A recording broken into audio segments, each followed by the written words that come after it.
you know, there is an extreme contrast there. And so I must say that today I have, in a certain sense, I have more sympathy for the traditionalist. Where I was coming from, I mean, my concerns were basically intellectual.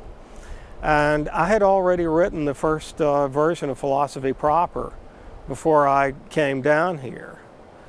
Very important. So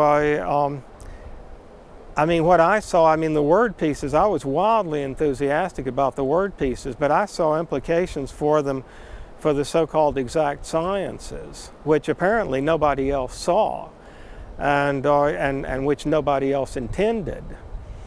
But I mean, my attitude, I couldn't see why mathematics, logic should not have the same kind of upheaval, you know, or the same, I mean, what the avant-garde did for me, I guess, was the idea of total non-traditionalism, aggressive experimentation.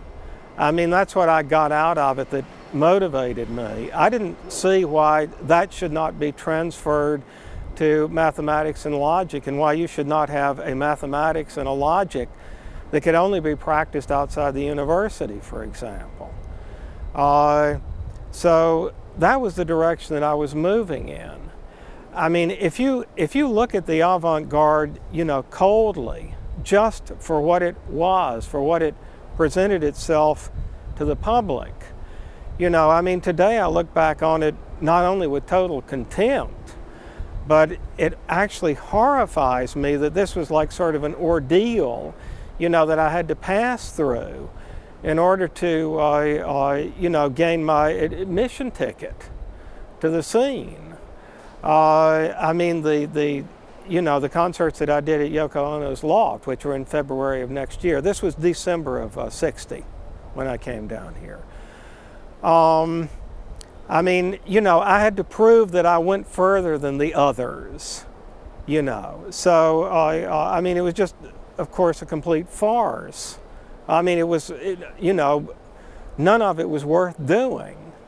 But this was the admission ticket, you know, for this milieu, which evidently I thought, you know, I sensed was more sustaining than any other I would have been able to find. But as I look back on it now, I mean, I would call it the debris of privilege.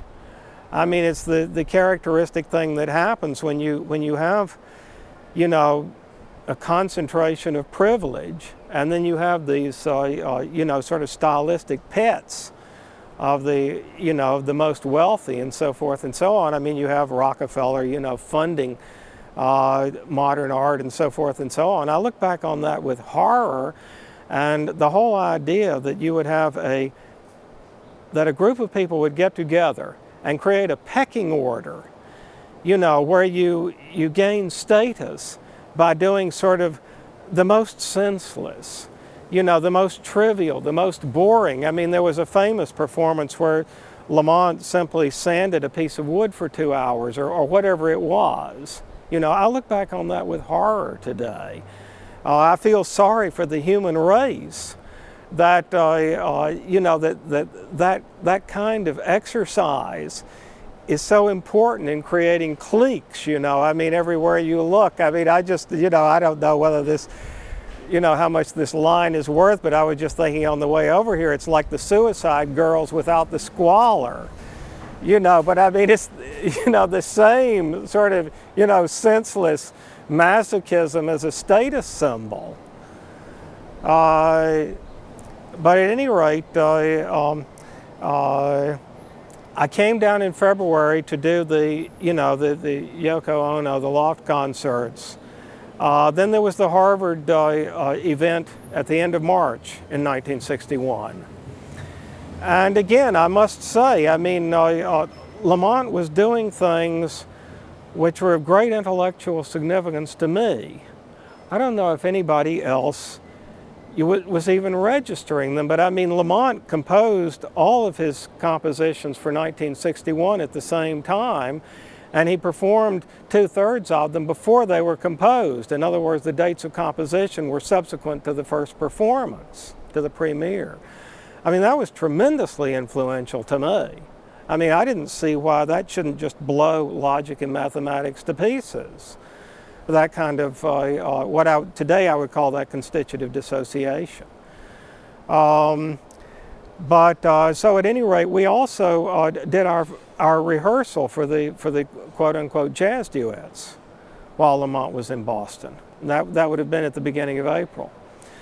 Then I come back down here in early June, and I give my lecture on newness. And this is the point at which I, begin to speak sort of prophetically, against my hosts. Because I argued that newness cannot be the sole characteristic of a work. It just can't be. I mean, in other words, that mystique of newness was nonsense. It also cannot be the most important characteristic of a work. So.